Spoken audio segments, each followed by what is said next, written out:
All right. Hello, everybody.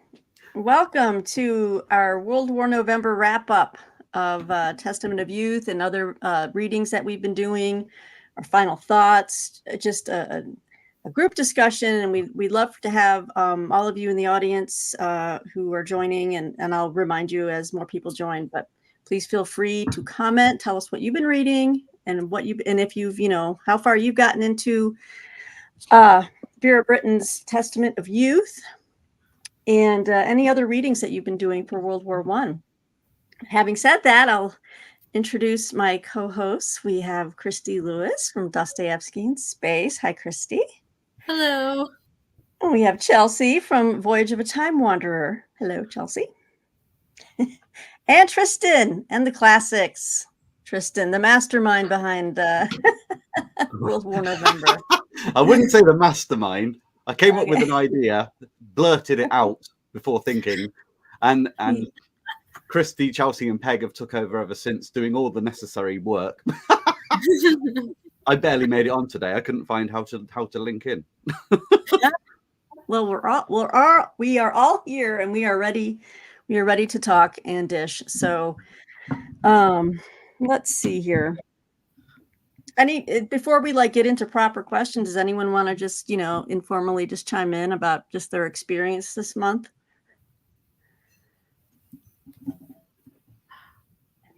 I'm really curious. Chelsea, did you read any of the books that you recommended to everybody? Because I was like, they all sounded so good. Not as much as I wanted, for sure.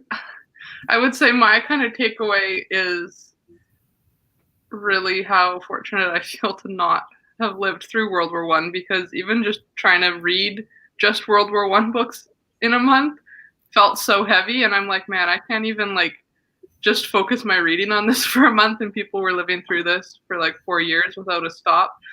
So I definitely kind of overestimated my ability to take in just World War I books at the beginning of the month. And kind of as things went on, I was like, oh, I need to intersperse some lighter books in here, or I'm going to yeah. So I didn't get as far as I wanted into the books that I recommended, but I did get through 3 or 4 of my kind of total TBR. How about you, Christy? Yeah, so I spent the first half of the month probably reading the famous one from the German perspective. All Quiet on All Quiet on the Western Front. And wow. So he really takes you to the experience of a soldier that you some of the stuff that happened. It's just it was really, really heartbreaking to read. It was very, very heavy, like Chelsea was saying. How there's a before and an after for all of the young men who experienced that. And the after for a lot of them is, they didn't survive. But for our main character, yeah, there was no real coming back from the war safely, So that was really, really heavy. And then I read a third of our group book. But I felt like I read a whole one. I read 200 pages of it, and I felt like that was a whole book. But no, it was only a third of the book. So. Yeah. It was difficult for me accessibility-wise because I couldn't afford the audiobook. So I did my best to read it physically, which also incredibly the way she portrays her feelings having to stay home in this first third of it were just there were so many quotes that were just wow, she has such a gift for expression. Yeah, I want to keep reading it because it is accessibly readable, but yeah, I felt like she did a really good job describing what that period in time felt like for people who were still at home. The poet in her really came out. Yeah. The more it went on, the poetry. And those whom she loved, like her boyfriend, Roland, his poetry was fantastic. And yet there he was, embarrassed about it. I was thinking, blimey, I'd love to be able to write like that. How about you, Peg? How'd you get on with Edmund Blunden? Yeah, I'm about halfway through Blunden, actually. But I was struck by, I totally understand what you were saying about his poetic vision. I've read a lot of war memoirs, and a lot of times you lack the poetry and you have the visceral, more practical language. It's just and gruesome often. And I found that so far, Blunden is he sacrifices the gore, which is fine, for like more of a just how he sees things, and I'll pull out some quotes that I came across that I thought were particularly haunting. It's a great book, and I really just recommend everyone maybe check it out. Undertones of War. So yeah, it's a new reading experience as far as just it's like because he was a poet as well as a soldier. He a poet sees a war in very different, a different lens than say someone who comes from a different background. So I found that particularly unique for my reading experience. I haven't read a lot of poet warriors. So the two words are incongruous, aren't they? yes, but I'm definitely enjoying it. Oh. Yeah. I'm just wondering how anyone else in the chat, like, how far did you get with Testament of Youth? Or feel free to put up books that you decided to read. Yep. Because we're all bookies here. And when I say bookies, I don't mean we take gambling bets.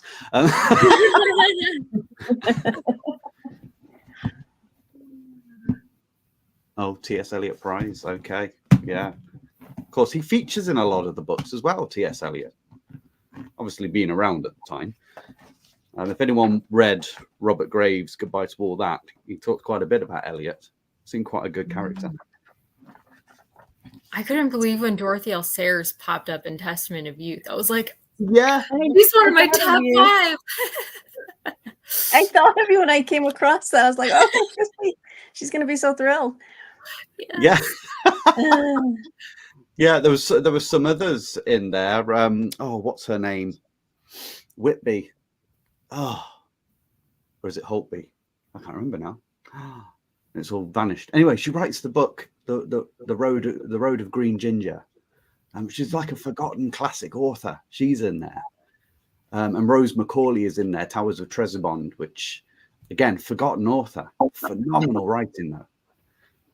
There's a whole slew of like amazing writers that came from Somerville College right at that point. Wow. I had no idea. So what was anyone's opinion, irrespective of where you got to? What was your opinion of where you got to in Testament of Youth? Go on, Chelsea. Yeah, I didn't get it finished yet, but I have loved what I've read so far. I thought it was really quite fascinating. Like, she just had, obviously, because it's like 700 pages, she had so much detail that she's able to remember and like pull references. Like, she's got all the letters and stuff saved. So it felt very much like you were living it with her rather than, so I don't know, sometimes memoirs, they rush through things and you're like, oh, I wonder what happened there. It's like, this is like week by week, pretty much through the entire war period. We're getting to kind of see how she's evolving and the country is evolving. So I really appreciated all the detail she was able to put in. I thought it was fascinating having her experience as being like fairly sheltered and kind of like innocent going in, like this kind of seeing the transition from like the Victorian Edwardian time period into what the war did for people. Like even though she'd been off at college already, it was still like a very sheltered existence in the college with like a lot of rules about who you could see and when you had to be back and everything. And then all of a sudden it's like there was so much freedom kind of that opened up for her. in a like unfortunate way, because it's like because she's nursing now and having to deal with all of these terrible things. But it was just such a transformation, I guess. You really see how the role of women in society transformed through this book. Mm-hmm. Mm-hmm.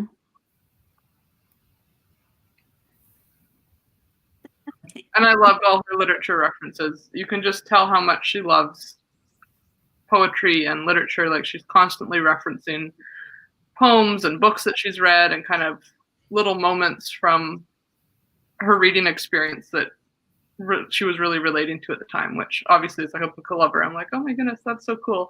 And it gave me more ideas for books to read. I'm like writing stuff down, like, oh, that sounds interesting. Oh, I like that quote she pulled. I was interested how much she referenced Olive Schreiner, who's like a South African feminist writer from the late Victorian period. And I have one of her books that I haven't read yet. And I felt like she was like a fairly obscure, like I don't really hear people talking about her much. And all of a sudden it's like that was like a pivotal person for her and Roland, like discussing all these Olive Schreiner topics. I'm like, oh my goodness, I didn't realize that. I don't know if she was like more popular now than she is now, or if this was just, they were just like, they seem to be very passionate about kind of some niche topics between themselves. So that was kind of cool. I actually wrote down her name. I've never come across Olive Schreiner before. Yeah, I have her Life on an African Farm, something like that. I have one. She wrote that. I know the title of that book. Yeah. Write that down. Yeah, too right. I mean, I've got her name down to research anyway, but I was struck with the Somerville scholars, all the girls there. They were so accomplished at writing anyway, because you just look at who came out of that school at those years. And they all like adored Olive Schreiner. They were all like constantly talking about her. You know, they got together of an evening in one scene and were just discussing her works. And I was thinking, wow, if these great writers were inspired by her, I've got to read this. Yeah, it's weird. It seems like she's kind of disappeared out of the. I just don't see people talking about her, and it was like, yeah, everyone's like read everything by her, and like that's like a common debate topic in this little college. I'm like, oh my goodness, I have to dust off this copy that kind of got shoved to the back of my. Yeah. We can all start an Olive Schreiner Appreciation Society. Winifred Holtby, that's the one. Not Whitby. Yeah. Thank you. But yeah, Thanks, we should Tony. revive Olive Schreiner. Tony's got another great line here. Oh. Wow. Yeah, I've never heard of Olive Schreiner, but now, you know, this is a good education for me as well. Kind of more books. Look at Martina. Great quote, Tony. Yeah, too many books, in fact. Too many books. Yeah. Did anyone have any thoughts on like the distinction, like the attitude difference to the war between young generation and old generation? And that can be in any book you read. I sensed it came out quite a lot. Christy? Yeah, in All Quiet on the Western Front, that was a really strong element where all the young men, I feel like we touched on this in our introductory lives, all of the young people were just listening to the older people when they said, you have to go fight this war. It's very important for you to fight for the fatherland. And then they get there and they realize what they've been forced into, basically, and they lose all trust, I guess, for the older generation, I would say. They feel very betrayed. I think that's a word you used, Tristan, when you were initially describing the feelings of the soldiers. And that was definitely true for like the younger men. And then when they would go back home for like a visit, which, by the way, it shocked me that after getting wounded and then healing up in the hospital, they had to go back to the front. It was like, really? You don't get to go home and rest after that. You have to go back to the front. But when he went home on a visit, you know, he was told, oh, you're just like a cog in the system and you don't know what you're talking about because you can't see the whole picture. And they all felt like they at home knew the whole picture. And it was like, do you though? I don't know. So that was a powerful scene. Because that was the older German guys in the pub, wasn't it? In the pub. Yeah. And they said, "Oh, it's glorious. You're so noble and heroic, and tell us about it." And he's like, "It's awful out there. It's not heroic at all." And they're like, "You just don't." And like you say, you just don't know. It's like blink. I noticed that in Testament of Youth as well. I did too. Edward and Roland and Walter and Geoffrey, wasn't it, the main four? They come back. None of them could stand the civilian or the media in particular. They couldn't stand the media and government rhetoric. They almost felt deeply affronted by it, that it was all noble and wonderful. And they were like, no, it's, it's horrible there. And it's easy for you to say all that. There was I felt a resentment amongst them because the old generation was sacrificing them for no one knew what. I came across that too, Tristan, in the first, like the first third of the book, or first, I guess quarter of the book. I came across this on page 142 that she says, she talks about how like the old people will come up and say, this terrible war. Is anyone on? I'm having an echo. Does that help? Yeah. No. What is happening now? Okay. There we go. It's fixed. Okay, great. She says, those who are old and think this war so terrible do not know what it means to us who are young. I soliloquized angrily. When I think how suddenly, instantly, a chance bullet may put an end to that brilliant life, and she's talking about Roland, right?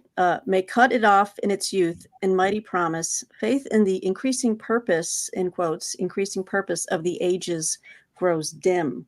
So that jumped out at me. I was like, oh yeah, she's not having any part of the, the generation before her coming up. And even though I thought, well, they are saying it's a terrible war, but she doesn't believe it. She just doesn't believe that they really mean that, like you don't understand what it is to be young. However, it's at the same time, doesn't every generation say that about the generation that came before? Like, you don't understand what it is to be young. It's like, well, they were young once too. Yeah.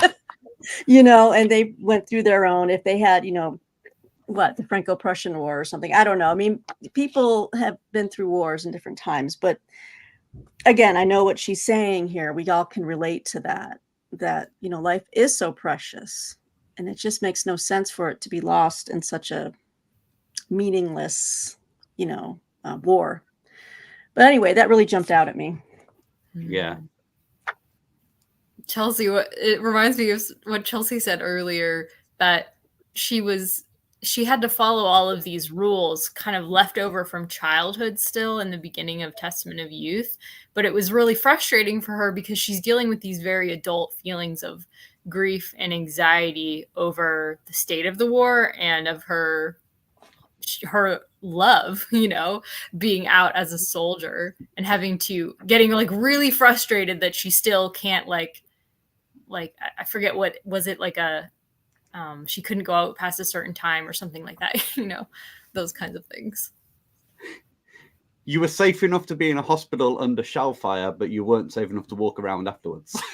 Yes. It was really odd.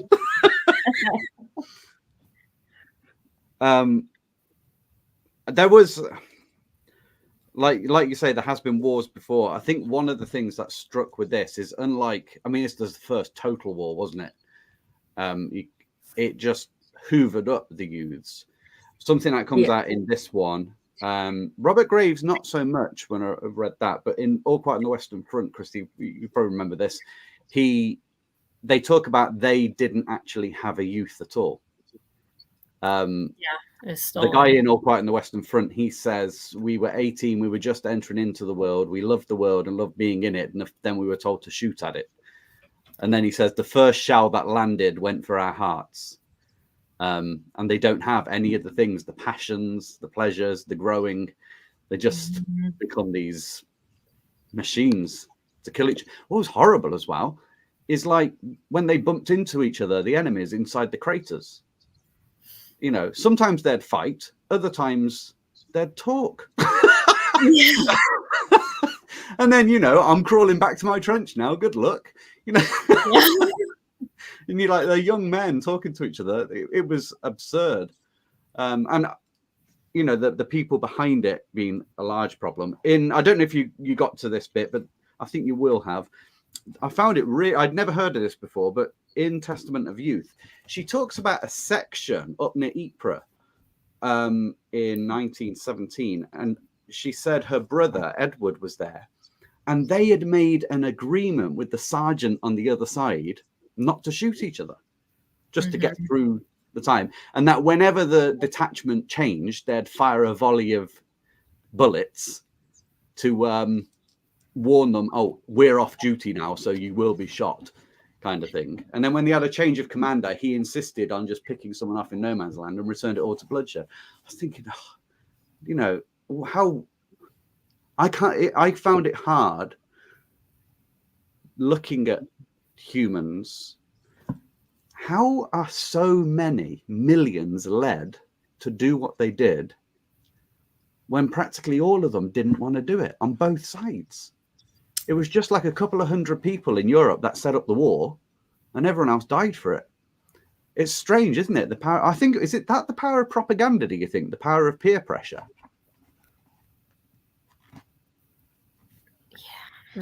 I know they felt like they had to, but they also felt the future. There's a quote in Testament of Youth: "The futility of war between men who bore no grudge against one another." So they felt the futility of it, and they didn't want to do it, but felt like they had to when they were ordered to. Maybe. I feel like that feeling changed once the war went into, once they started to taste as it were, the new face of battle, because I'm getting that echo again. Here we go. What is happening? There we go. Okay, so I believe that, from the histories that I've read of World War I, there was this very hurrah attitude. People were going off to war very, very cheerfully, and this is going to be a great adventure. So it didn't start off that way. The men did want to go to war. Maybe not all of them for sure, but a lot of them did. Yeah. And then it changed when the hard reality set in, and especially when people went to ground. When it just became this trench, like you're basically becoming an animal. It's this underground animal, it's just like the humanity was stripped away from, the war above ground, where you could at least be an individual and have an impact. So I feel like it was the wholesale slaughter, and it was the no gains. It was just lobbing shells at each other, going over the top, being mowed down, then the mustard gas and everything else that was happening. It stripped the veneer. The men at that time did want to prove themselves on the battlefield. Well, you couldn't really prove yourself in this. It was just, you just went out there to be killed, and then to be ground into the literal mud. You would just disappear, and that had really not happened before in any other type of war. There was some type of closure and some type of return to home and honors and flags and people memorializing you. And in this, it was just people were just grounded to nothing. So I think that's what really added to the that vision, that jaded, like, this is not what it's supposed to be. And we want no part of it. That's just my take. Yeah. Anything you want to add, Chelsea? Well, this is kind of building off of this question, but one of the things I found really interesting reading both Testament of Youth and All Quiet on the Western Front compared to some of what I read about kind of more the Canadian/colonial experience is I feel like it was easier to keep up the charade longer, just because I didn't realize how much back and forth there was for people between home and the battlefield, and that did not happen at all. Obviously, for the Canadian soldiers who went over, they never came home until the end of the war. So it was interesting, when both in All Quiet on the Western Front and in Testament of Youth, these people's leave is like a big part of the story.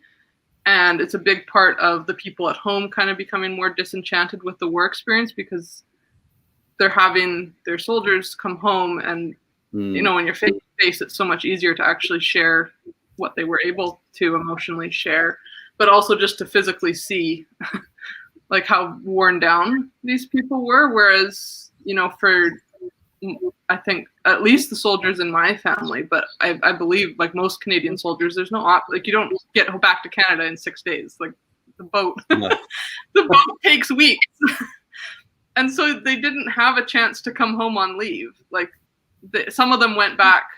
Some of my family had immigrated to Canada more recently, so they went to visit like distant cousins on leave in England because that was more accessible. But really, a lot of people on the home front in Canada didn't get the experience of having soldiers come back and be able to share about their story until after the war was over, which I think kind of kept up more of the facade of the noble, glorious war longer, and kind of kept that propaganda working more effectively.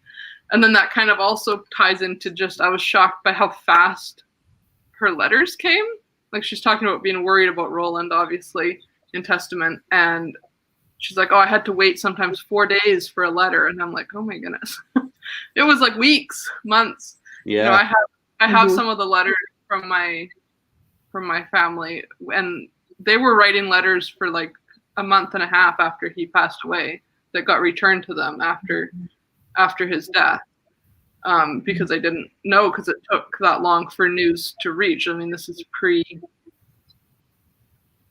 like it's on a boat. The letters are on a boat.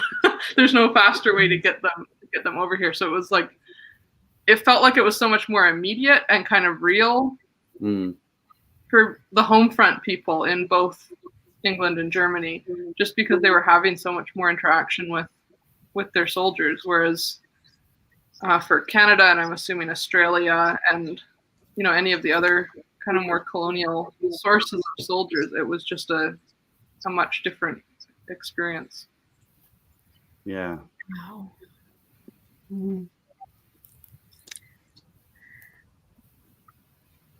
I have not read that.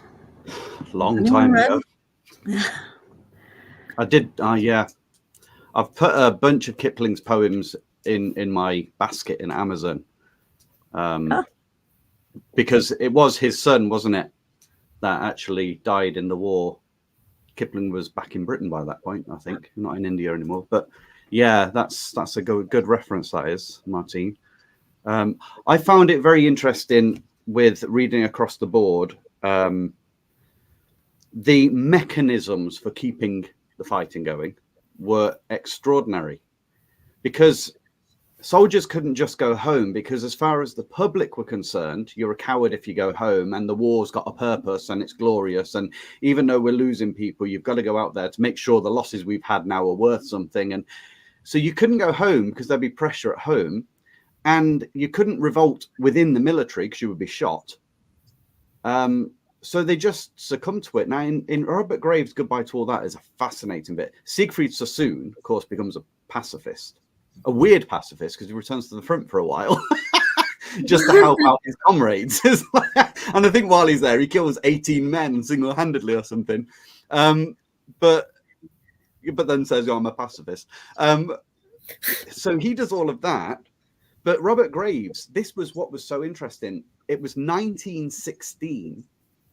They, of course, already got a gutful of the war. Somme takes place as well. And Graves said, if the war had ended then, the returning military men would have toppled the government, would have held them accountable for it, because of putting them through the horrors of everything. And they, a lot of them realized, we're going through these horrors for those people at the top, not for ourselves. The whole idea of fighting for peace, they realized that was a load of nonsense, because they got to talk to German prisoners of war and vice versa. They learned of the propaganda from both sides. Notice the soldiers never believed the propaganda about the Germans or the Germans about the English. They're like, yeah, whatever. That's a load of rubbish, just to keep the war going. I was thinking, man, we are that gullible as a race of humans. that we hear a little. I mean, it's worse today in some respects. It's just sound bites, isn't it? We hear, and people get really het up about it, and it's like that's not learning anything from the past. It's the fact that they could wind these people up to the point of killing, and that's exactly what can be done today. In fact, late on in the book, so you may not have got there. There is a really stark. This is right at the end. Two comments that she makes, because at the end of the war, it quickly talks about how quickly no one wanted to know about the generation that died in the war. They were like, "Oh, that's the past. Stop harking on about it." It was a year before, and they didn't want to know about it. Even the universities were not really interested in honoring their debt and taking on these ones, taking them back into uni. She talks about how quickly the politicians, as soon as the war was ended, and they said, "Oh, aren't they all wonderful?" Suddenly they were fighting for personal gain. They're fighting for national prestige amongst one another. All the allies were, trying to haggle for position.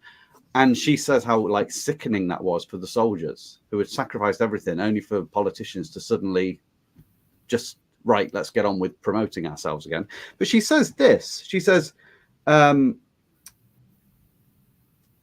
she goes through Germany and she goes through Austria and Switzerland because she becomes a representative for the League of Nations and she gives talks. But she says it's strange that the countries they talked about the sorrow of it all and the distress and how we need peace and everything. And she says, but it was strange how it was contradicted that the minority in one population, which was the oppressed of one state, became the oppressor as soon as you crossed the border.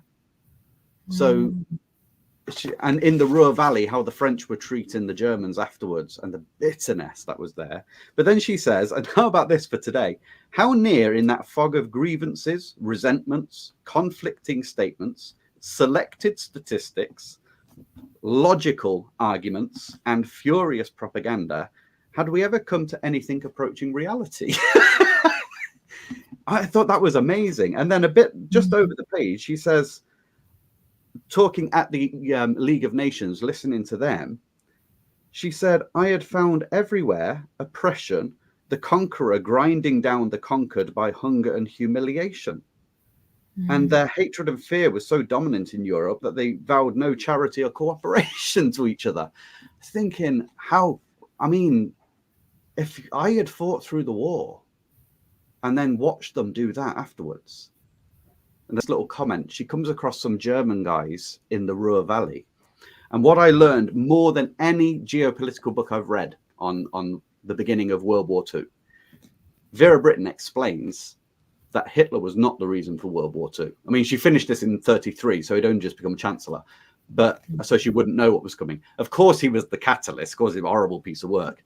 But she said in the Ruhr Valley, she met Germans through her tours, and they were like, we are going to go to war again, and we're going to win the next one. Because how the French had really took it out on the Germans, and they were starving. It got to the point where the German mark became 800 million marks to £1. There was famine rampant everywhere. And the Germans were like, no one's helping us. We surrendered on certain terms and you're just crushing us. And they hated Britain because Britain just stood idly by going, well, it's none of our business anymore. And you actually see right there, right at that point, that's the origins of the Second World War. They are always going to fight back. And when I say they, I don't mean like in a nasty way. You can see the oppressed who had sacrificed their lives for nothing and then been treated horrifically. The Allies were just as good. They set up the Second World War 20 odd years before it happened. Wow.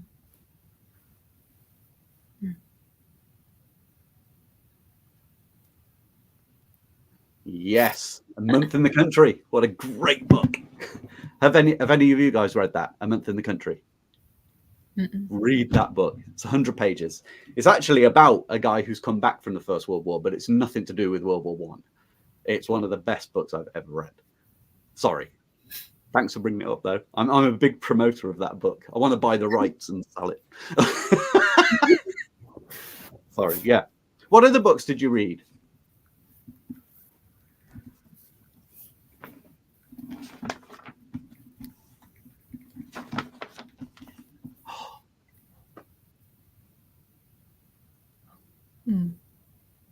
That was your recommendation, wasn't it, Chelsea? Yeah, and it's still one of my favorite World War I books. It's incredible.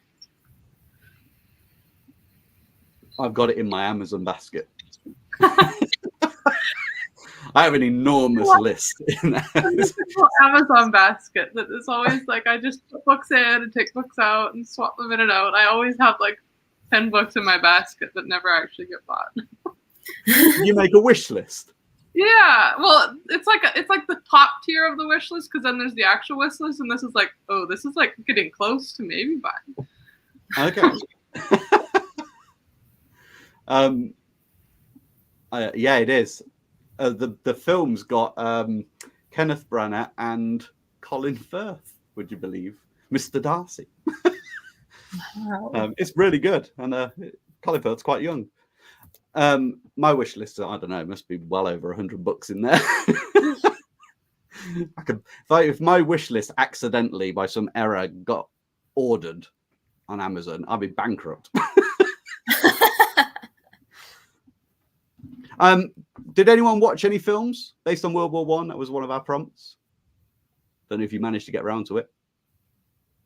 I'm about to watch A Month in the Country. The book is delightful. You're muted, Peg. Thank you for that. So sorry. I didn't realize I've been talking and no one can hear me. Okay. I know. What about the documentary? They Shall Not Grow Old is one of my favorites. I watched it at least twice. Did anyone get to watch that? I didn't. Is that the one on Netflix, or is that a different one? It's on Netflix, yeah. I'm getting Netflix again in January, so I can watch it then. Yeah, it's riveting. They Shall Not Grow Old. Mm-hmm. I watched parts of it, but I didn't get the whole thing done yet. Okay. I watched a few. Oh, okay. Another person with the middle name Maria. It's like Eric Maria Remarque, isn't it?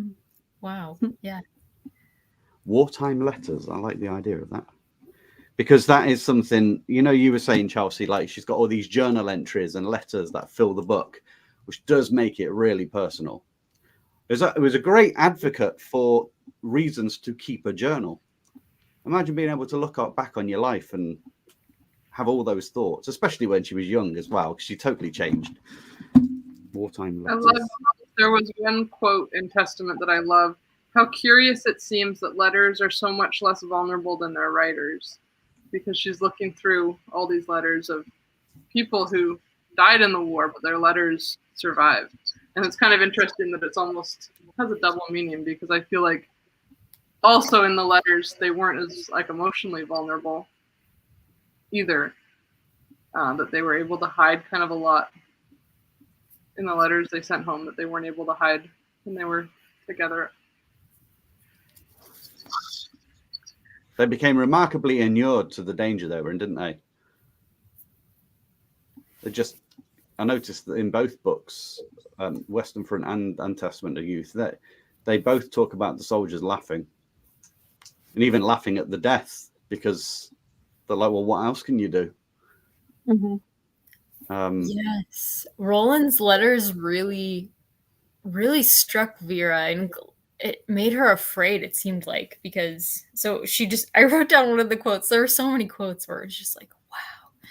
But she said, Roland's letters were hardened by the protective iron of remorseless indifference to horror and pain, and they drove me to a fever, searching into fundamental questions which no immediate answers were forthcoming. So it made her get serious real fast when she saw the change in him through his letters. And just to stick with Testament of Youth still, so where I've kind of focused a bit in this first portion of the book was you can see as she's becoming, a nurse, and she begins to nurse the men, there's that loss of that Victorianism, where it's like, oh, she talks about having to, nurse men who are, nude, and it was just very, I thought it was so intriguing how, and it was really touching too, where she says, although there was much to shock in Army hospital service, much to terrify, much even to disgust, this day-by-day contact with male anatomy was never part of the shame, since it was always Roland whom I was nursing by proxy. That really touched me. And then she says, my attitude towards him imperceptibly changed. It became less romantic and more realistic. And thus a new depth was added to my love. Mm-hmm.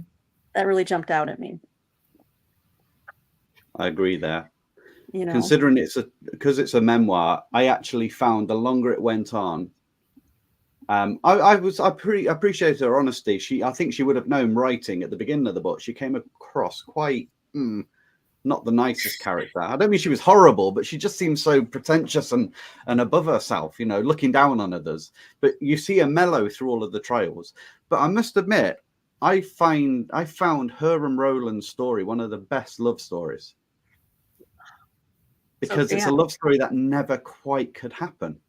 It was almost a real Romeo and Juliet, I haven't read the book, but of course I've read the book. I read it last month. I haven't watched the film. That's one I've got with Alicia Vikander. I don't know if anyone's watched it, because clearly, Javier, I'm guessing from this that they've taken the love story of Roland and Vera to make the majority of this book, because that love story was really, really good.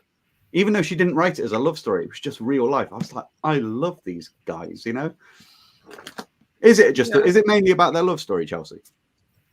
Well, I mean, it's a war movie, so there's blood. Yeah, like it's not like they can't remove them from their setting, so it's still definitely about her kind of experience with college and nursing and stuff. But yeah, their love story is the backbone of the movie, and it ends more with the end of the war rather than continuing on into kind of her future work afterwards.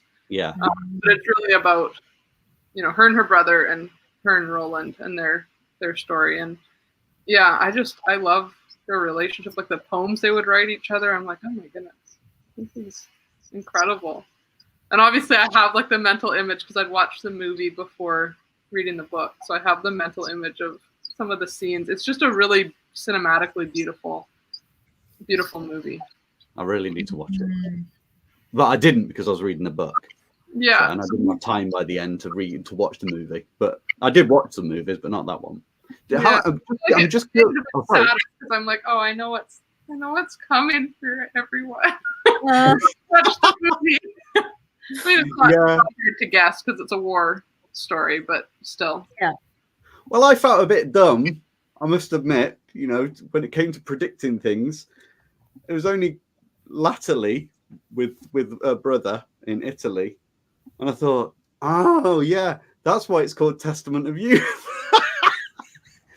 It wouldn't have worked had they not all copped it. That was the tragic thing. Did you all get to the point where Roland got shot? Sorry about No.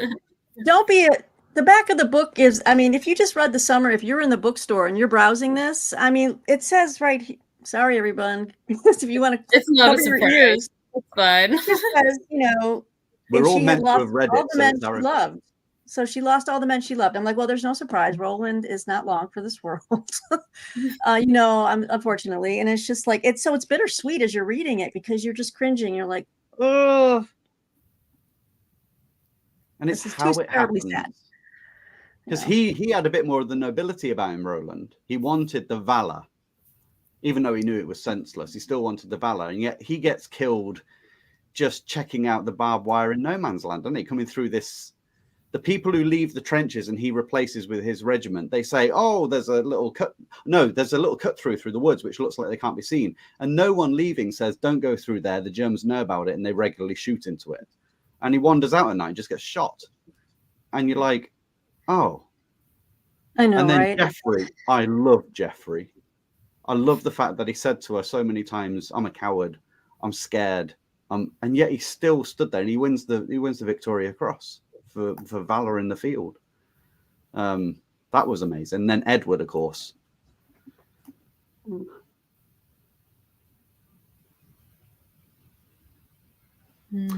I won't speak. I'll let someone else talk first, but that's made me think of something I read this month. Oh, well, I'll say it. Yeah, go right ahead. There was a statement made after World War II about the betterment of humanity. Of course, the League of Nations was meant to do that, and just absolute debacle. Part of the book talks about that. It's sad because she sort of finishes with a note of hope, and of course, the League of Nations collapsed in 1939 when World War II broke out. But they said the only way for humans to get peace is to morally get it and live by a defined set of morals, or intellectually. And then the conclusion they came to, they said, since we cannot possibly get everybody to agree on morals, we'll have to bring peace intellectually.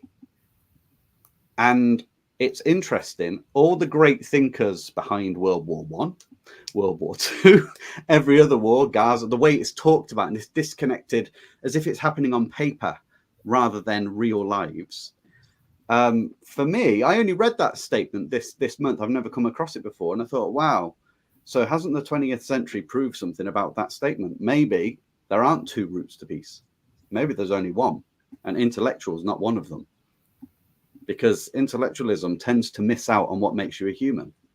It's why the arts exist separate to science. So that comment that you just made there was a really, really good comment, I thought. Wow. I read some poetry as well this month. I got very waylaid by the poetry. I don't know if anyone else did. Well, Martine brought up this too. I forgot to mention 1917. Has anyone seen that recent film? That was also very, wow. That was amazing. Really cinematography and just the one-shot take coming out of the trenches. That was something else. Really enjoyed that. Did anyone get to see The War Below? About the sappers? I was looking for it. Where The War Below? I can't. Maybe it's come off. Found it. Maybe it's come off the Netflix or wherever it was. Oh, okay. I'm going to double check on that again. But I know I really wanted to check that out. So I don't think I was able to find it. It's coming back to me. Reading the poems, please, someone cut across me, by the way. My name actually means noisy. It comes from the Celtic god Dristan, which is god of thunder, noise, and tumult.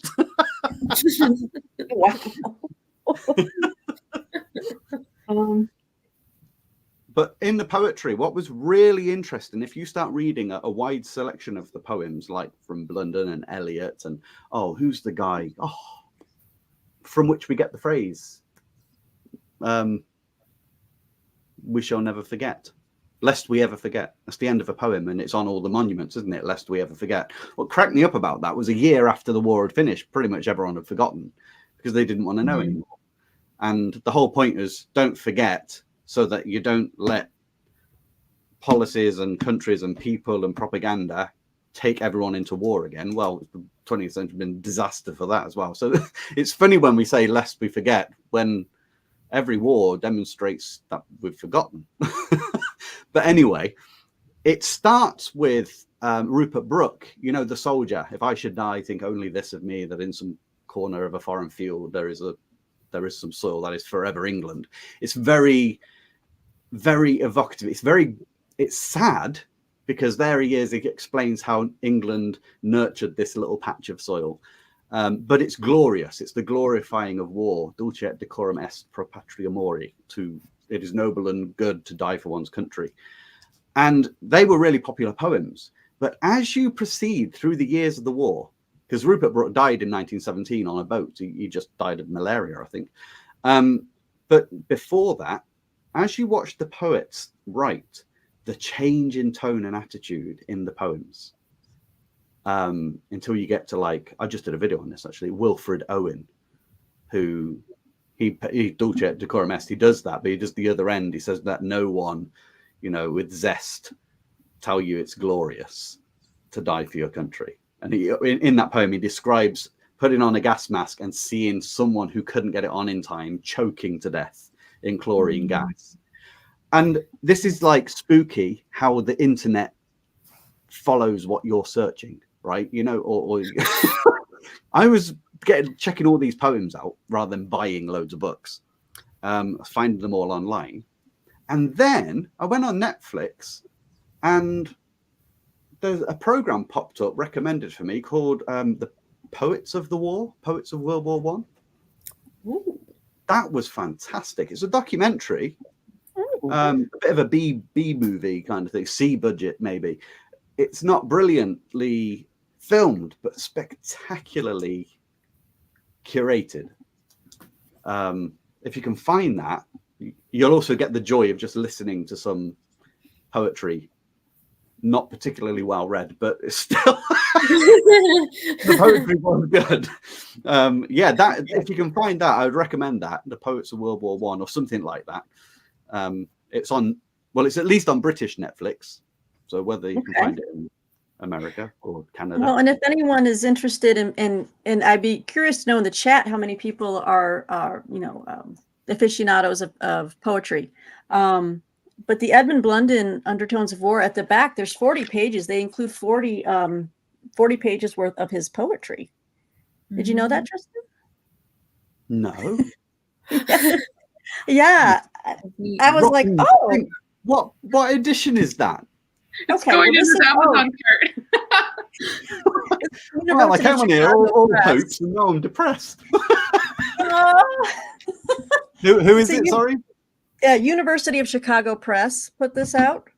Okay. It's, in fact, I'm writing this on my hand so it doesn't go anywhere. Yeah, I ordered this used, pretty decent copy though. And so at the back, it's a supplement of poetical interpretations and variations. And there's like 40 pages worth. So there were some poems in the one I've got, but not 40 pages. Yeah. Oh, Happy to share the wealth. Whoever it is, I'm going to write a complaint letter. Let's see. Oh, from the poem Recessional. What is who wrote that? I am not a poetry expert.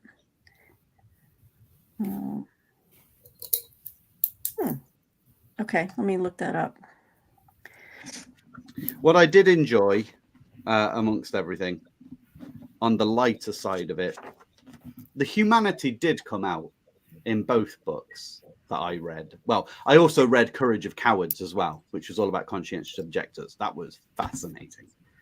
I wouldn't say it was particularly brilliantly written, but it was still great info. Just a question: did anyone else read any other books? No other books. Oh, go ahead. Sorry. Oh, you go ahead. Go ahead. Well, you're gonna regret that. No, I'm just kidding. No, I just wanted to say I only read 2 books, but I wanted to mention that in All Quiet on the Western Front, there was one line that made me think of what Tristan was saying. We still haven't learned, but in All Quiet on the Western Front, there's a line where I think it's Katz says we should just, instead of all the young men fighting out the wars, put all it should be a war, should be like a holiday where everybody gets together and watches the generals beat each other with clubs to settle the disputes. And I thought there's the solution. Why don't we do that? It is actually really true. Since it's those at the, obviously you need government, but since there are, she mentions that at the end. Oh, it's scarily prophetic, something she says at the end. Man, I'm not going to be able to find it within like 700 pages. She talks about, oh, I found it. Not even underlined. Very proud of myself. Although I came to believe that men did change slowly and left evidence of their progress in statutes and treaties, no change would come soon enough to save the next generation from grief and ruin. That's interesting because that generation walked into World War II. It wouldn't change the world of haves and have-nots. And then it says, of owners and owned, of rich and poor, of great powers and little nations, always at the mercy of the wealthy and strong, of influential persons whose interests are served by war. That's pretty.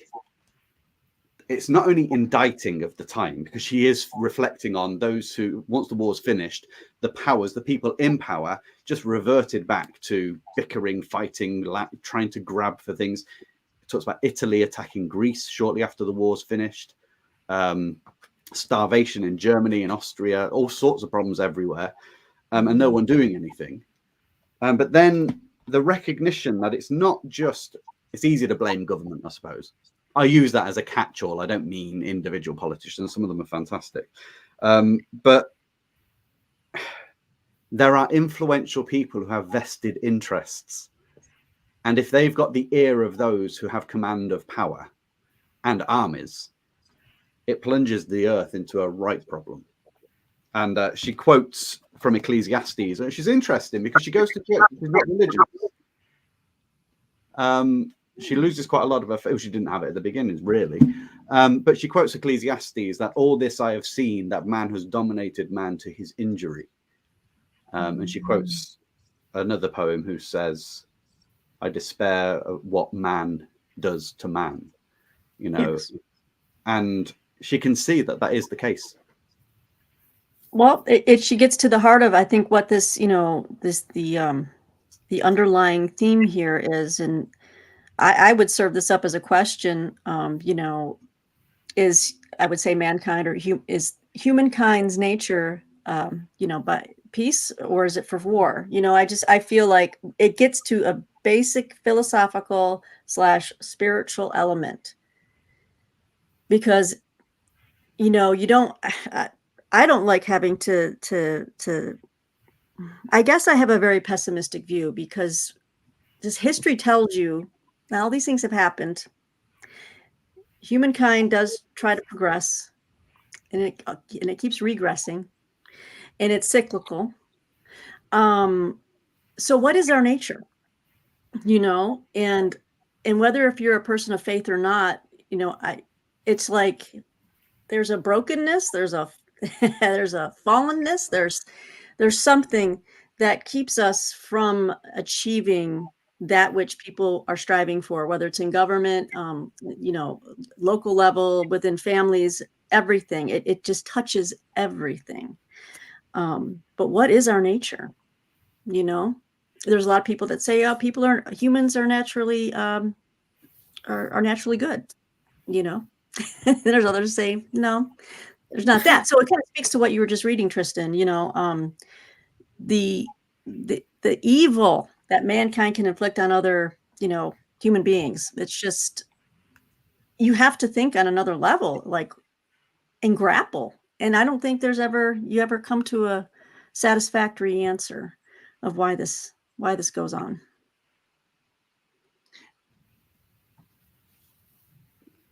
Anyone's thoughts on that?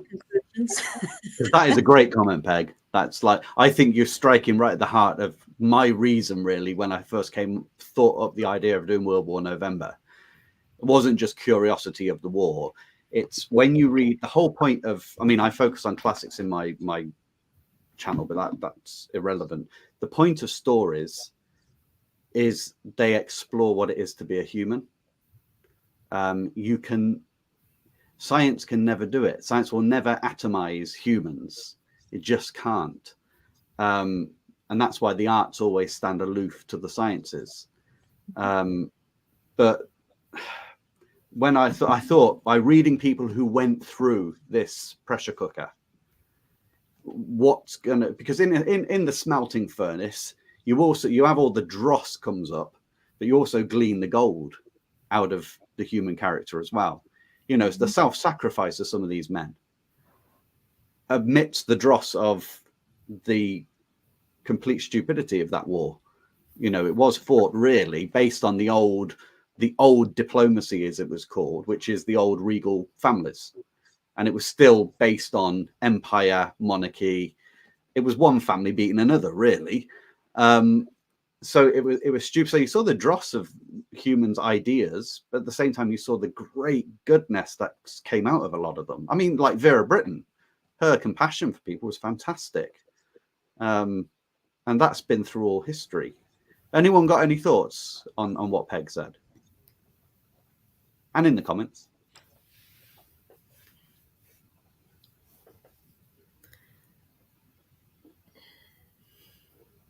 Striking at the nub of who we are, really.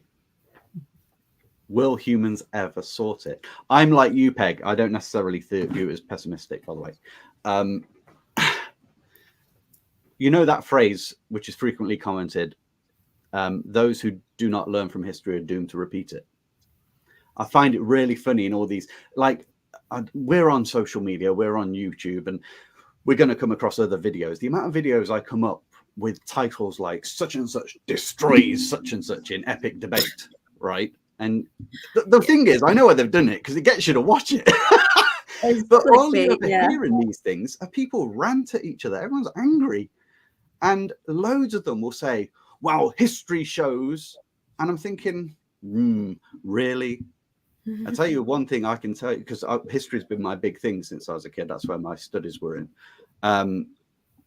I did 20th century history, World War I and World War II, and the Cold War. And my main interest personally was back in antiquity and medieval Britain.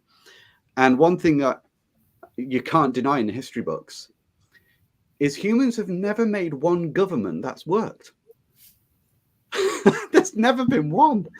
They've had great ideas, which in theory work, but actual practice is this intellectualism again. If you could turn people into, glyphs on a page, you'd be fine.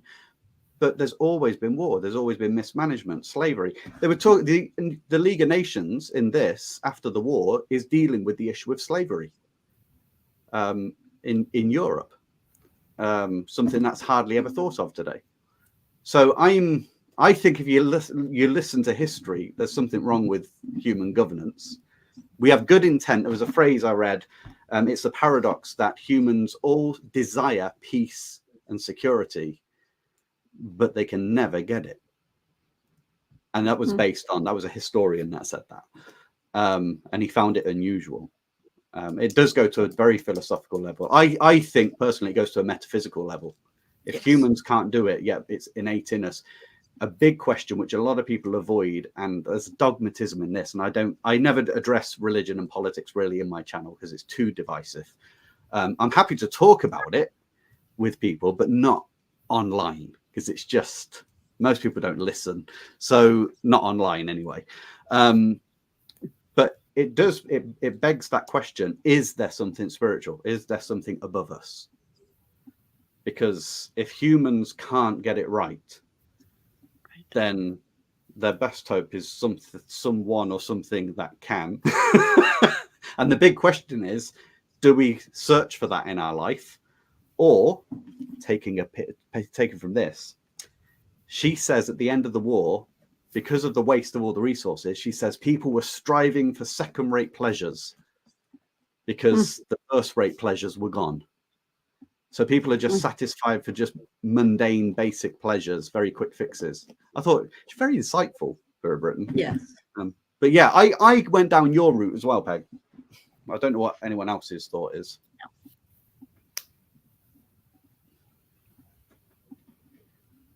Well, if just cut across me, Christy or Chelsea, if you want to pop in on that. I'm curious. I want to ask Tristan, when you say like, we've never seen a type of government that works. Are you kind of, are you leaving out the 20th century, or are you including democracy or parliamentary, governance structures? Because when you say work, what do you mean by work? Yeah, like yeah. It was such a vague statement. It wasn't really academically phrased. No. I just want to make sure I was understanding what your what I would say is, what I've looked at through history, there have been endeavors in government, because of course you have to have it, otherwise you've got anarchy. But there's been endeavors through history, and there have been achievements through history. Some really significant ones, some, massive steps forward, and then some ginormous steps backwards, especially when the populace gets less and less aware of how things work. That's dangerous, because then you leave people in power to repeat past mistakes, and they may know what they're doing. So there are fundamentally good things. You look at like giving care to the poor, medicine, hospitals, all that kind of stuff. I'm in Britain, you've got the NHS. It's ruined. It's like destitute of, recently I had someone that my father and my father-in-law in the past few years had a stroke, both of them. And one of them, the ambulance got here, because people think the NHS is wonderful if only you get free healthcare for everyone. Sounds good on paper, but that's got to be paid for. And they have to give you I don't know what the injection is, but within an hour of having a stroke to sort of mitigate give you a better chance of recovering mobility and speech. And when the guys got to my house, they came in, they asked me a few questions. They said, when did this happen? I told them, and they went, and I could see their faces were crestfallen, because it had been 2 hours. It took 2 hours for the ambulance to arrive. And they said, we were sat outside the hospital, which is only 10 minutes away. We heard the call for a stroke, and could any ambulance go towards it? And they said, we had to sit there because there are no beds in the hospital. And the person we had, who just had a bit of a bruise, had to stay in the back of our ambulance, so we couldn't come because there's no money. So what I'm saying is there are advances, and then there's something, I know it was awful. He passed away last year. Because he lost his mobility and speech. But what's interesting about all of that is, again, mismanagement. And it seems to be this recurrent theme. There is greed. There is that involved in all governments. They've never routed corruption. So as much as things have gone forward, I am including the 20th century, because the United Nations was expressly put in to stop something like the war happening again. Well, of course, 20 years it took, and there was another one. The UN came in to bring peace and security, but the irony is peacekeepers carry guns, and there's been more deaths through warfare, according to some, in 20th century war than there has in the combined history of all humanity before the 20th century. And you look at Russia and Ukraine, you look at Gaza and Israel, the saber rattling with Russia and America and China have, in that respect, I would say, and crime's never been gotten rid of. We make 3 times the amount of food for humans on the planet, but half the planet is still in famine, poverty, and in malnutrition. If you look at it in those terms, that's where I would declare that human governments have failed miserably at all times. I'm not saying certain ones haven't tried. I'm not saying they haven't achieved good things, but when it comes to actually governance of humans, I would say there's a massive shortfall. And it, to me, doesn't seem to be in their power, even with the best of intention. I know that's bleak, everybody, but however, we've all got within us the gold that we can share locally with family, community.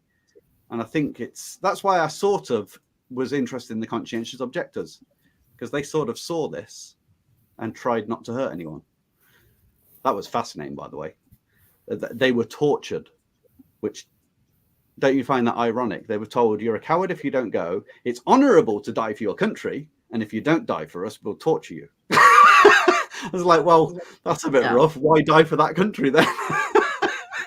You know, I felt for them really badly. Well, I really am sorry to hear about that. That is just, that's heartbreaking to hear that, you know. It's just one of those things, isn't it? Yeah. I'm not blasé, but you know, it is. Everyone has their tragedies, and you think of That's now right. what's going on in the world. People are going through terrible things. So, yes, but I did love the gold in the people in this. I did love the laughter, and all quite in the Western Front. You know, when they go in the Salah, Christie, and they find beans. And the sheer joy for those guys. I was like, this is living. They got beans. Yeah. Mm-hmm. It's like those small pleasures, you know, that although Vera Brittain calls them like second rate, it's but they still have that ability to kind of bring out that childlike wonder, you know. Like there was a scene in 1917 where they are in a trench and they're it's a German trench, so the British guys are kind of running through, and they go into a little dugout and they see like bread and cheese, and they're starving, and they're just like, what is this bounty, you know? They haven't had so it was just it just reminds you about, there's just that, in many ways we're just still very much animals, but with a spiritual element.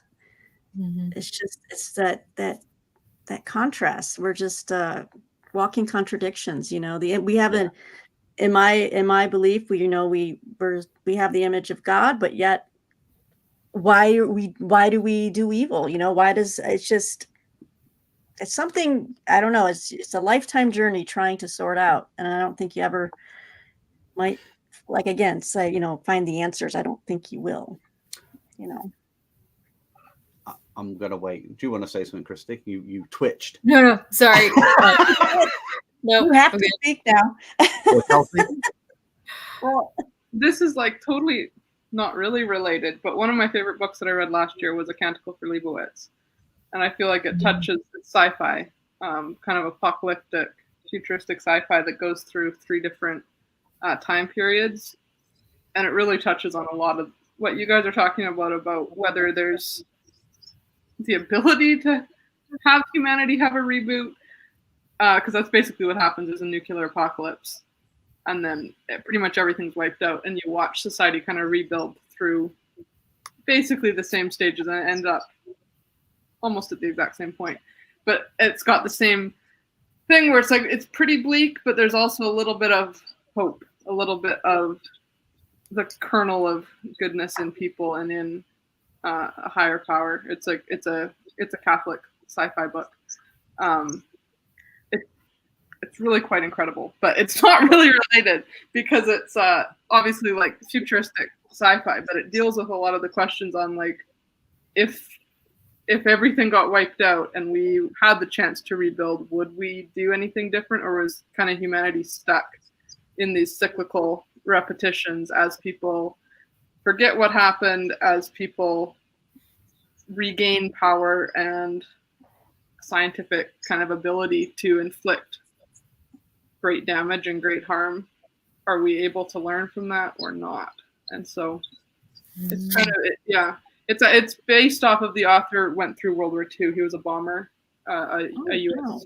bomber, and he bombed a lot of towns in Germany, and including a great cathedral. And then he had a lot of guilt about kind of the art and history that he had destroyed in the war, and that inspired him to write this book. So it's kind of tangentially related.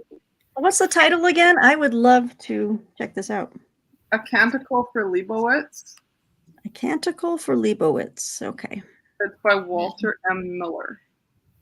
Thank you. It's incredible. Oh yeah, I will definitely put that on my list. Yeah, it's like the end. The first little bit is kind of reimagining kind of a medieval society. It's all based around a monastery that's trying to preserve written word after this nuclear apocalypse. So the first section is medieval, and then the second section is kind of Renaissance, and the third section is basically modern day, because he was writing it through the Cold War after having lived through Wow. or Second World War.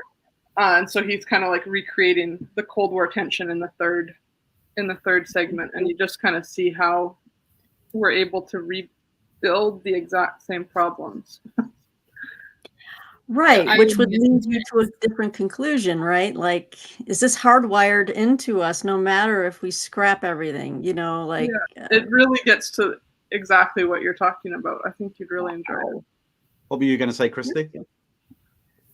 Oh, I just said the irony is intense in that book. Massively. Because you know what's going on, but most of the characters do not. Yeah. Mm-hmm. Yeah. And we see the world after them, after they've long gone. I mean, how would they despair if they saw what the world came to? But again, some big, that is very true, Martine. Yeah. Romanticism, oh, yeah. It's great, but it has a lot to answer for. Revisionism, even more so. Revisionism is lethal. And we live in a world of revisionism without a shadow of a doubt. Unfortunately, one of my favorite quotes of recent is that we live in a soundbite society. People, do you know how they get away with libel in the media? They literally, this is true, they write headlines and an opening paragraph which frame what they want to say, something negative about a person or something. They frame it, and then later in the article, they'll make a sentence such as, and that could be the case, or whatever, a caveat, because they know the majority of people won't read the whole article.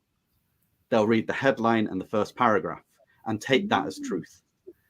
And as you know, with YouTube, the biggest way to growth is through shorts. And that if you watch, we all know, if you look at your analytics, you put a half-an-hour video up, a very small percentage make it to the end. It's because most people, those who are watching something like this, you're the people that learn. We're all in that group. We want to better ourselves, our understanding. It's not that we're better people. Of course we're not. But there's patience still.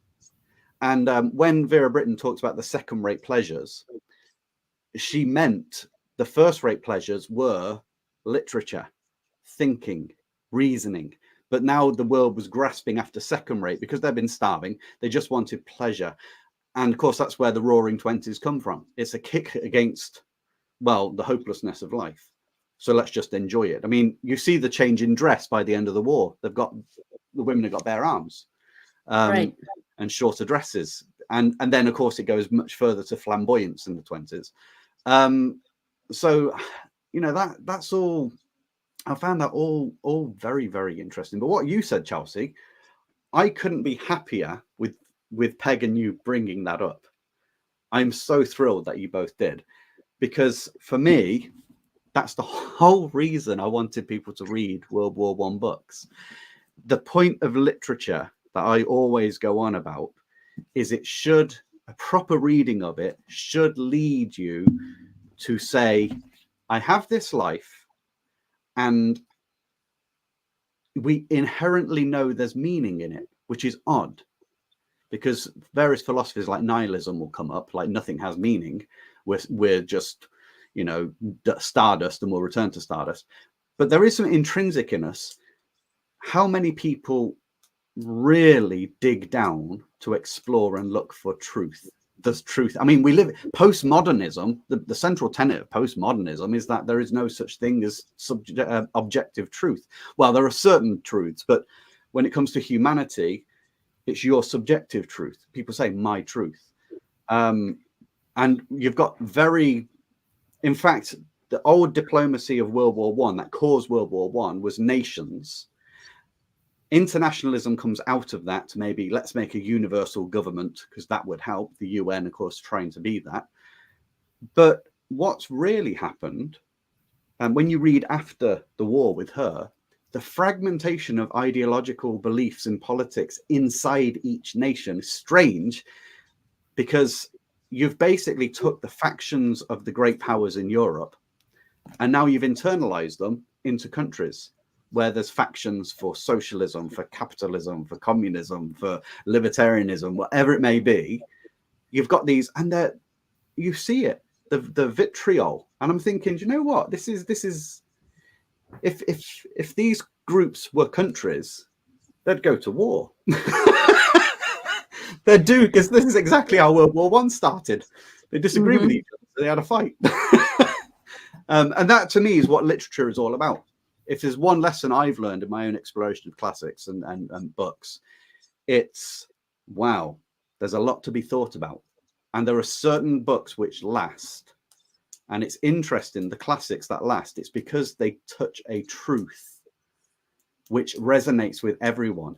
Some great books are written in the past, and yet the authors aren't known anymore because in their day, their ideas were popular, but they must have failed because time has forgotten them, moved on.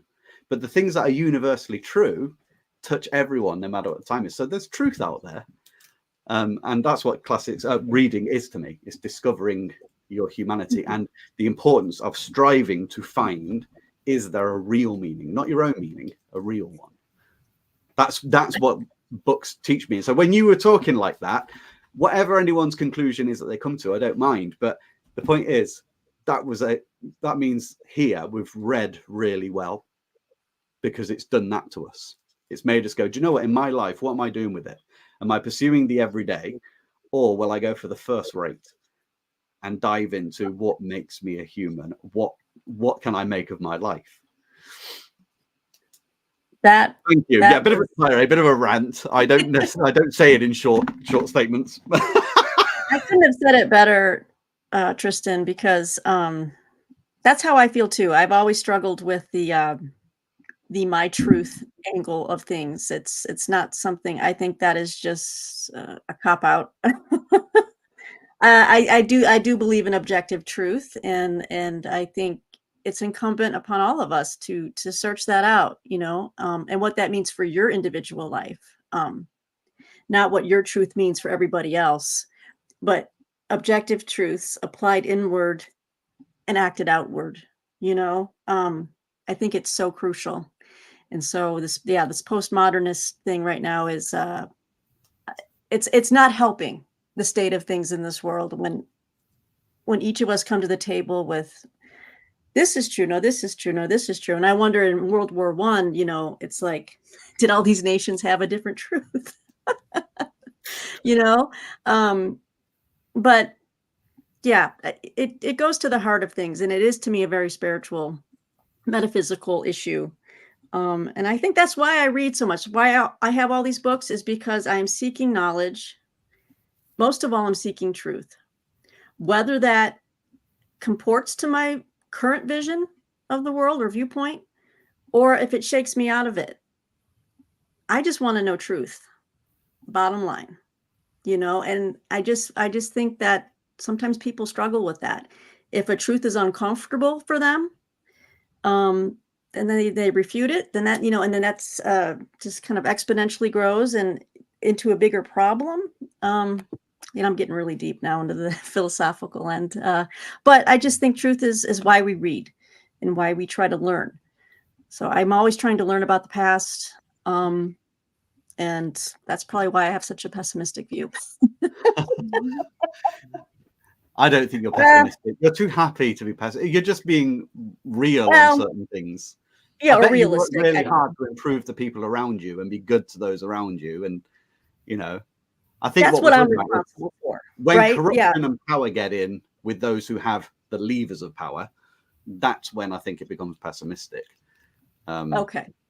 For me, anyway, because I know so many good people as well, but they are dominated by a system which I'm pessimistic about. Yes, no, I got a curious. You've mentioned a phrase, Peg. I want to ask Christy and Chelsea this. Why do you read? Kind of what we've been talking about. I want to hear other people's perspectives, because I feel like my own is very limited, and that a book is like mind reading. It's magic. So that's why I read. Mm-hmm. Yeah, I would say I just love learning stuff. Like, very simply, it's the best way to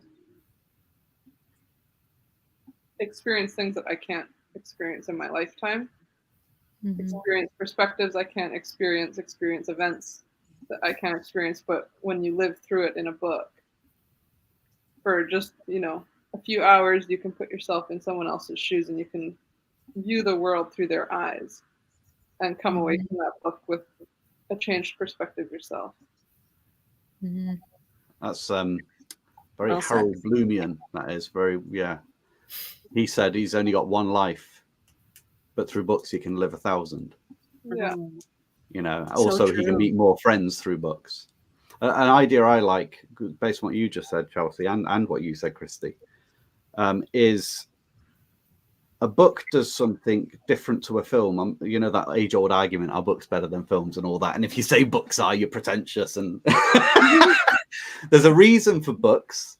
I spent some time thinking about this and why they're so powerful. Novels, it's not that they're false. They're true because they're drawn from the good novels I'm talking about. Some genre fiction, obviously, it's following tropes and it's just a good kick. And I love them.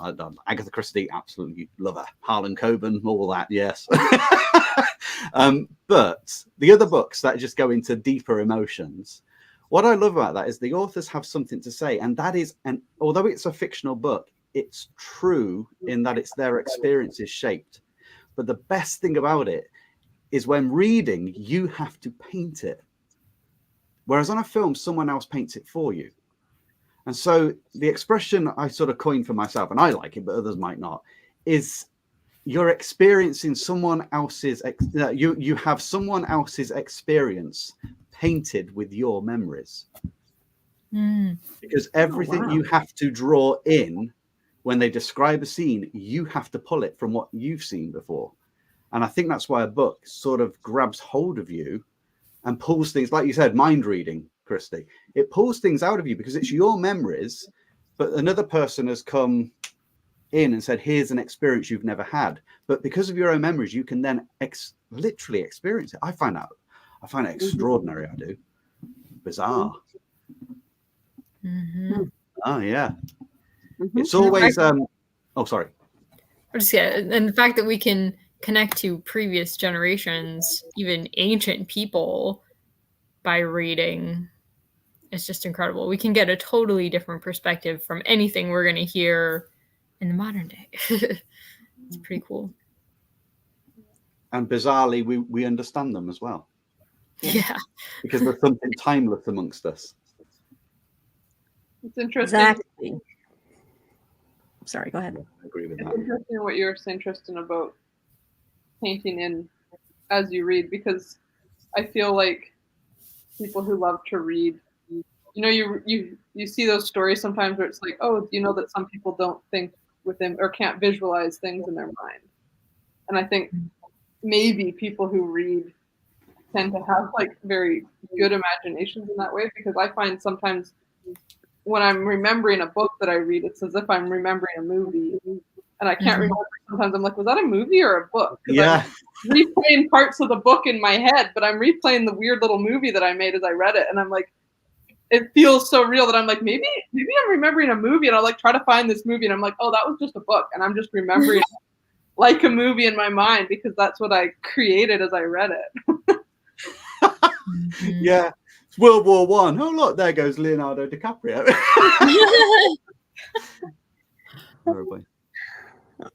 Yeah, I think Wasteland. too. That's an epic. That is Wasteland. Mm-hmm. I need to read that again. That's T.S. Eliot. Oh, yeah. Because of that. Yeah, I've got to read that Thanks, again. Angela. I'm actually doing a video soon. I mean, if anyone else wants to do their own thoughts on it, because I'm not prissy about that. Some people are very protective about the titles of their videos. Like, don't copy me. I did it first. I'm like, forget that. If anyone else wants to run with this, or you do the practice yourself, an exercise is to write an essay, because writing is an organizing of your thoughts. Write an essay on why I read. It's amazing what you find out about yourself, and also how much deeper it takes you into books, because you start realizing angles that you're going for. You have to explain to yourself why you read, and it opens doors that you didn't know are there.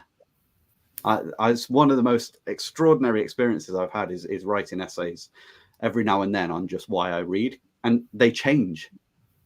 at different times because you've learned more about reading and seen different people's way of doing it. Like doing this has been great, listening to others. So yeah. As for the philosophical Peg or anyone, I'm happy to. I love those conversations, not for highbrow sake, but for genuine truth-seeking sake. If anyone ever wants to just have a one-on-one conversation and talk about that, I'd happily meet up for that and talk about those things. So Great. I'll take you up on it. Yeah, I mean, I'll get in touch with you if you ever want to just talk about it, because it's such a fascinating, important thing. But like I say, I won't do it online because the comments section, oh my days. I already get comments now, like, and I don't even talk about any of that in my channel, and I get really weird comments coming in. There's always someone out there. I had one. At least one. Wow. Well, I hope we all could maybe do something together again in the future. I just really enjoyed this group, our journey. Let's keep it in mind, let's see if there's maybe a classic, or maybe we can do something else down the road if someone has an idea. But I'd love to do that with you all. I've had a wonderful time. You've given me a lot to think about and so many wonderful book recommendations. So just thank you. And we're missing Bill, but we don't want to forget Bill. He couldn't make it. He has family in town. I know. I should have said that at the beginning. I'm sorry, everyone. But Bill, I know he was having a great time too. He was reading several different World War I books at the time. So, and I think he finished a couple. But anyway, let's see. I've got another. I'm just grateful, Peg, for the edition of Edmund Blunden with 40 pages of poems. Yay, I'm definitely going to get that. I was thrilled with that bit. I'm so glad. I hope you can find a used copy, because like I said, I just got it off of like Thrift Books or something. I'm not sure what you have over there that you can order through, but yeah. Oh, I've got an amazing thrift shop. It's a warehouse, basically, an industrial unit. I don't know where he gets the books from, but it's packed with crates, like back to front. And there's a section which is classic books, which is great for me. And they're like 50p each. I picked up, have you ever heard of the Nonsuch Dickens? It sounds familiar. Nonsuch Dickens, it's a certain volume edition of Dickens books. He does them, they're done individually, certain binding. And they're like 40 quid each, right? I got 2 of them for £1. And they're pristine condition. I was like, I've told him before, so you have no idea how valuable some of your books are. But yeah, it's 50p each. I go in there, I'm very jolly. Oh my gosh. Well, that's been great, everyone. It has been great. Any closing thoughts? Or all I can say is thanks to everyone for following us this month and reading, and I hope you've enjoyed your reading, and keep reading, keep learning, and keep searching for the truth. Yes. Thank you all for being reading people and hanging out with us. Yeah. Oh, we love it. Yeah. She knows I'll start, I'll start buying more books. So, okay. Yeah, what you don't know is those shelves behind Peggy spin around and the other side's full of books too. Oh, that's a great idea. I wonder if we can build something like that. Just, build it into the wall. I actually went to a stately home in Britain, and I was in their library, and it didn't have any cording off, the red ropes and all that kind of stuff, which plenty of stately homes have that. And I was at their shelves looking at all these books, like in wonderment. And I tried to pull one out to just have a quick flicker, and I couldn't get it off the shelf. I thought, wow, that's tight. And I really going at it. It turns out Lincoln's door, wasn't it? It was a secret door built into the library. I nearly tore a panel off. It was a person came in and went, "You can't pull those off. That's a door." I was like, "Oh." Yeah. So I said, "Can I read the other books?" And she said, "Not really." I was like, "Oh." Well, yes, you might see us again in the future, everyone. Maybe we'll get this power team together again. to tackle some more literature or history or both. But thank you so much, everyone. Thank you, Chelsea, Christy, Tristan, and Bill in Iowa. Thanks for hosting, Peg. Yes. Oh, thank you so much, Peg. now I know StreamYard. Now I can do another one. So yeah. Yes. Thanks for trusting me. So, all right, guys. Well, until next time. Everyone. It's been great. Thank you. Okay. Bye-bye. Bye. Bye.